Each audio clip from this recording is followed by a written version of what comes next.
both my husband and I have lived in the metro area for our whole lives, and we recently bought our first house in Denver about 2 years ago in Virginia Village, and it was so exciting. It's a beautiful little house in Virginia Village, and we closed on a Friday, and that Tuesday I went over to get some work done and do some prep for some painting and stuff before we moved in. And lo and behold, there's a tree on our roof from a huge windstorm that had happened that day. And we're brand new homeowners, and so I'm panicking, like, oh my gosh, what could I possibly do with this tree on my roof? It's huge.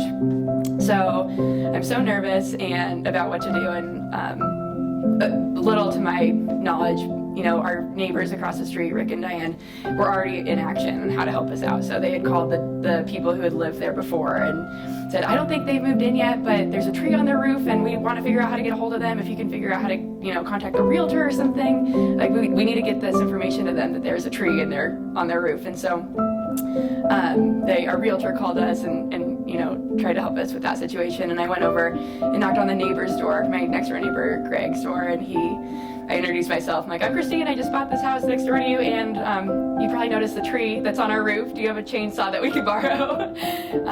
And he said, no, he didn't, but Seth behind us does have a chainsaw. So he put his dog on a leash and walked me around the block to go meet Seth and his wife to pick up the chainsaw. And so we walked around, and Seth wasn't home, but his wife said, he'll be home within the hour. I'll send him over with a chainsaw. I'm sure he knows exactly where he needs to go with, the house with the tree. And so an hour later, Seth came by with a chainsaw, and we kind of made a game plan on how we were going to do it and, take the tree down. And it was a very scary moment, especially as a new homeowner. Like, what am I going to do with this giant tree on my house? And my community just came together and helped us problem solve and feel safe and supported and comfortable. And it was such an awesome feeling that, Virginia Village was the community for us, and that we were supported and taken care of even, 3 days after we bought our house. My name is Christine Burrows, and I am Denver.